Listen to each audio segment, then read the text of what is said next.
Hello friends, welcome to exam drive. So आज इस video में हम बात करने वाले हैं GAIL यानी कि gas authority of India limited का तरफ से फुल नोटिफिकेशन आउट कर दिया गया है। अब यहाँ पर जो देखने वाली बात है कि आपका जो रिक्रूटमेंट निकला है उसमें लगभग हर एक पोस्ट में आपका एक्सपीरियंस मांगा गया है। मिनिमम 1 ईयर एक्सपीरियंस चाहिए, किसी में 2 साल भी चाहिए और किसी में ज़्यादा भी मांगा गया है। तो डिटेल में डिस्कस कर लेते हैं क्या क्वालिफिकेशन है, क्या क्राइटेरिया है, कौन कौन अप्लाई कर सकता है, क्या फ़ी रहने वाला है और सिलेक्शन प्रोसेस क्या रहने वाला है। सो यहाँ पे देख सकते हैं, यहाँ पर आपको वैकेंसीज़ का टेबल बना गया। वैकेंसी से टेबल से ज़्यादा इंपॉर्टेंट आपका है क्वालिफिकेशन। तो वैकेंसीज़ का टेबल आप चेक कर लीजिएगा किस में कितना वैकेंसी, बाद में पहले हम लोग डायरेक्ट आते हैं क्वालिफिकेशन में। सो यहाँ पे देख सकते हैं, यहाँ से आपका क्वालिफिकेशन का सेक्शन स्टार्ट है। फर्स्ट वाला है जिसमें 8 ईयर्स मांगा गया है जूनियर इंजीनियर केमिकल में, चेक कर लीजिएगा जिनका होगा। सेकंड जूनियर इंजीनियर मैकेनिकल में भी 8 ईयर्स मांगा गया है। देन फोरमैन इलेक्ट्रिकल, यहाँ से 2 साल एक्सपीरियंस मांगा गया है। तो डिप्लोमा बोला गया इलेक्ट्रिकल या फिर इलेक्ट्रिकल एंड इलेक्ट्रॉनिक्स में 2 साल एक्सपीरियंस के साथ। सो नेक्स्ट बात करें इंस्ट्रूमेंटेशन। इंस्ट्रूमेंटेशन में डिप्लोमा बोला गया इंस्ट्रूमेंटेशन में, instrumentation and control, electronics and instrumentation, electrical and instrumentation, electronics, then electrical and electronics with 2 years experience. Next यहाँ पे फोरमैन मैकेनिकल, मैकेनिकल और मैकेनिकल बोला गया, प्रोडक्शन बोला गया, प्रोडक्शन एंड इंडस्ट्रियल बोला गया है, मैन्युफैक्चरिंग बोला गया है, मैकेनिकल एंड ऑटोमोबाइल बोला गया है 2 ईयर्स का एक्सपीरियंस के साथ। उसके बाद बात करें यहाँ पे फोरमैन सिविल, तो सिविल में डिप्लोमा इन सिविल बोला गया, ओनली सिविल एलिजिबल है 2 ईयर्स का एक्सपीरियंस के साथ। उसके बाद यहाँ पे देख सकते हैं आपका ये आपका नॉन टेक्निकल क्वालिफिकेशन के लिए, बट जिनका होगा ज़रूर चेक कर लीजिए क्योंकि कंपटीशन काफ़ी कम रहता है। नेक्स्ट उसके बाद यहाँ पे भी देख सकते हैं, ये भी आपका नॉन टेक्निकल क्वालिफिकेशन के लिए है।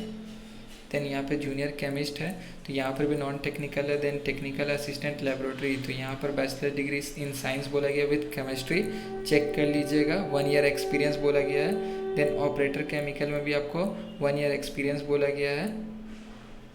देन उसके बाद यहाँ पे आपका ITI का स्टार्ट हो जाता है। तो टेक्नीशियन इलेक्ट्रिकल में यहाँ पे देख सकते हैं ITI बोला गया है आपका। इलेक्ट्रिकल में आपके पास ITI होना चाहिए या फिर वायरमैन ट्रेड में आपके पास ITI होना चाहिए 2 साल का एक्सपीरियंस के साथ।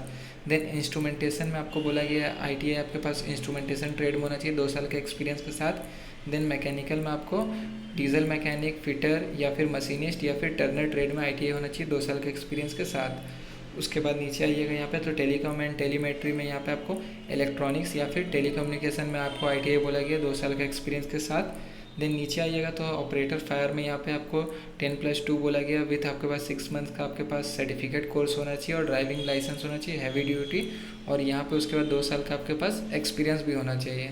देन उसके बाद यहाँ पे आइएगा 17 नंबर और 18 नंबर और 19 नंबर, ये तीनों पोस्ट भी आपका चेक कर सकते हैं। जिनका होगा उनको रिकमेंड कर दीजिएगा क्योंकि बहुत लोग होंगे जिनके पास इसमें एक्सपीरियंस होगा और 1 ईयर एक्सपीरियंस बोला गया है। तो सबसे अच्छी बात है यहाँ पर अप्लाई करने के लिए जिनका होगा। नॉन टेक्निकल है बट जिनका होगा उनके लिए काफ़ी अच्छा मौका है। तो 3 ईयर्स का बैचलर डिग्री बोला गया, किसी भी डिसिप्लिन में हो आप यहाँ पे एलिजिबल है। अगर आप बीटेक किए तो भी आप यहाँ पे एलिजिबल रहने वाले हैं। 1 ईयर का एक्सपीरियंस बोला गया है आपके पास होना चाहिए, चेक कर लीजिएगा। स्टोर एंड परचेज डिपार्टमेंट में आपके पास एक्सपीरियंस होना चाहिए, आप यहाँ पे एलिजिबल रहेंगे। उसी तरह से अकाउंट्स असिस्टेंट में भी सेम है, बैचलर्स डिग्री 3 ईयर्स बोला गया है। कॉमर्स में आपके पास होना चाहिए 1 ईयर का एक्सपीरियंस बोला गया, अकाउंट्स में आपके पास 1 ईयर का एक्सपीरियंस होना चाहिए।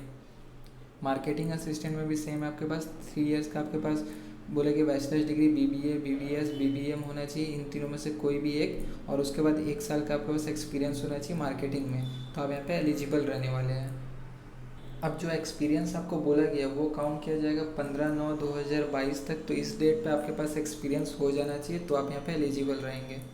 अब सबसे इम्पॉर्टेंट चीज़ यहाँ पर आपको 2.11 में लिखा गया है, एक्सपीरियंस काउंट किया जाएगा अप्रेंटिसशिप को। तो अगर आपके पास 1 साल का अप्रेंटिसशिप है या फिर 2 साल का कहीं पर भी, तो आपको एज आ एक्सपीरियंस काउंट किया जाएगा। तो सबसे इम्पॉर्टेंट इसलिए कभी कभी आपका जो अप्रेंटिस करना आपको काम आ जाता है। तो अगर जिनका आपके पास अप्रेंटिसशिप होगा आप यहाँ पे एलिजिबल रहेंगे 1 ईयर का जहाँ एक्सपीरियंस बोला गया है, 2 ईयर का जैसा आपका अप्रेंटिस का ड्यूरेशन हो। वर्क एक्सपीरियंस का पूरा क्राइटेरिया यहाँ पे मेंशन किया गया है, 1 बाय 1 आप चेक कर सकते हैं कहाँ पे आप फॉल करते हैं, यहाँ पे आप चेक कर लीजिएगा। सैलरी वगैरह की बात करें तो सैलरी में आपको कोई प्रॉब्लम आने वाला नहीं है। सैलरी का टेबल आप चेक कर लीजिएगा अपने अपने ग्रेड के हिसाब से। देन बात कर लेते हैं आपका अलग से यहाँ पे बेनिफिट्स भी मिल जाएगा। अप्लाई करने का प्रोसेस क्या रहने वाला है, तो फ़ी आपको 50 रुपीज़ लगने वाला है, तो फ़ी में कोई प्रॉब्लम आने वाला नहीं है जनरल वालों के लिए।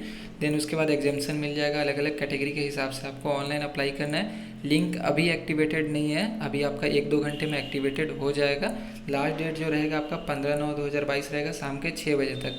आप सिर्फ और सिर्फ एक पोस्ट के लिए अप्लाई कर सकते हैं, यहाँ पे मेंशन किया गया है, तो ये इंपॉर्टेंट है, आप चेक कर लीजिएगा। अप्लाई करने का पूरा प्रोसेस यहाँ बताया गया है, कितने केबी में क्या क्या रहना चाहिए, कैसे क्या रहना चाहिए, सारा चीज़ यहाँ पे मेंशन। अप्लाई का यहाँ पे पूरा प्रोसेस बताया गया है, कितने केबी में क्या क्या कैसे कैसे रहना चाहिए, सारा कुछ रीड कर लीजिएगा, कैसे करना है नहीं करना, सारा चीज़ यहाँ पे मेंशन है। अब एग्जामिनेशन सेंटर की बात करें, सिलेक्शन प्रोसेस की बात करें, तो वो सारा भी यहाँ पे मेंशन किया गया है। यहाँ पे आप नीचे आइएगा तो आपको मेंशन है। सो सिलेक्शन प्रोसेस यहाँ पे आपको मल्टीपल स्टेजेस में लिखा गया है, बट यहाँ पर आप आइएगा तो इस जगह पे आपको मेंशन है, जो भी आप अप्लाई कर रहे हैं पोस्ट के लिए, उसके सामने यहाँ पे मेंशन है, रिटन टेस्ट होगा, ट्रेड टेस्ट होगा, स्किल टेस्ट होगा, क्या रहेगा, सारा कुछ मेंशन किया गया है यहाँ पे सामने में। और बात करें आपका एग्जामिनेशन सेंटर का, तो एग्जामिनेशन सेंटर आपको ऑल ओवर इंडिया में मेजर सिटीज़ में मिल जाएगा, हर एक जोन में। तो जो भी आपका जोन नज़दीक, आप वहाँ पे सेंटर सेलेक्ट कर सकते हैं। एज लिमिट सबका अलग अलग है, आप चेक कर लीजिएगा। हर एक पोस्ट के सामने 28, 29 ऐसे करके आपको मेंशन किया गया है, तो अपने अपने सामने आप चेक कर लीजिएगा। सो बात करें अप्लाई कैसे करना है, तो देख सकते हैं ये आपका ऑफिशियल वेबसाइट है। यहाँ पर आइएगा तो यहाँ पे आपको मेंशन है career opportunities in various discipline for non executives. यहाँ पे क्लिक कीजिएगा तो डिटेल एडवर्टाइजमेंट डाउनलोड हो जाएगा, और यहाँ पे देख सकेंगे आप राइट साइड में विल बी अवेलेबल शॉर्टली, तो यहीं पर अप्लाई का लिंक आएगा, इस पर क्लिक कीजिएगा तो अप्लाई का आएगा, बट अभी नहीं है, आपको 1-2 घंटे में ये एक्टिवेट हो जाएगा। रेगुलर चेक करते रहिएगा। अगर आप फॉर्म फिलअप कर रहे हैं तो लिंक्स डिस्क्रिप्शन बॉक्स में मिल जाएगा। वीडियो देखने के लिए धन्यवाद।